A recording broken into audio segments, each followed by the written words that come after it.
Alors Tech Data est donc le leader sur le marché français et même européen de la distribution de produits high-tech. Sur 3 milliards d'euros de chiffre d'affaires qu'on va faire en France, 2 milliards vont transiter par le site de Bussy. Voilà, sur ce site-là, on va avoir sur la partie logistique environ 200 personnes en fonction des saisonnalités.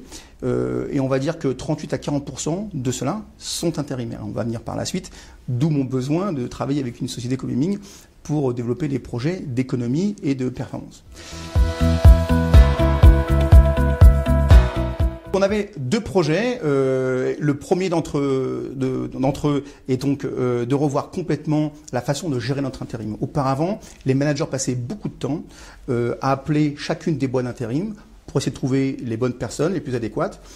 En général, ils passaient aussi un peu de temps à négocier le tarif, alors que ce n'est pas vraiment leur job.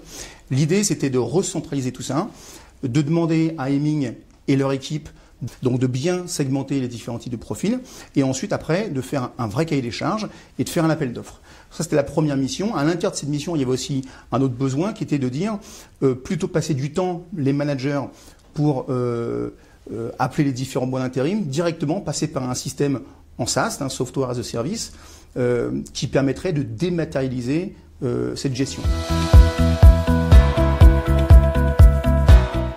Donc sur le packaging, on a environ une dépense d'1 400 000 € par an. Quand je me compare à mes collègues européens, je me rendais compte que le coût du carton rapporté à l'expédition, ou le total packaging versus le nombre de lignes que j'expédie, était complètement décorrélé de mes collègues européens. Ce que j'ai demandé à Heming, c'était de faire un cahier des charges comme c'est aujourd'hui. Pas spécialement proposer des améliorations, mais dans un premier temps, faire un cahier des charges exactement comment c'est aujourd'hui, et après faire un appel d'offres et proposer des économies.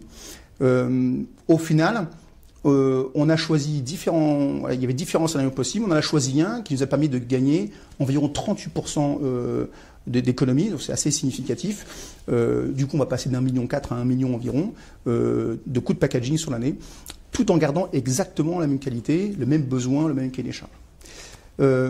Ensuite, l'équipe d'Heming, c'était la seconde demande, devait faire aussi des propositions d'amélioration.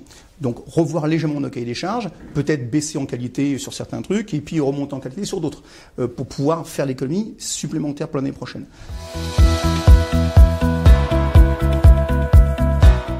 Il faut savoir aussi qu'on a plusieurs projets avec Heming au sein de la société, sur la finance, sur le marketing, un peu partout.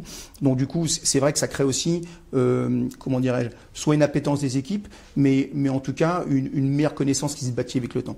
Et ça, c'est plutôt bien.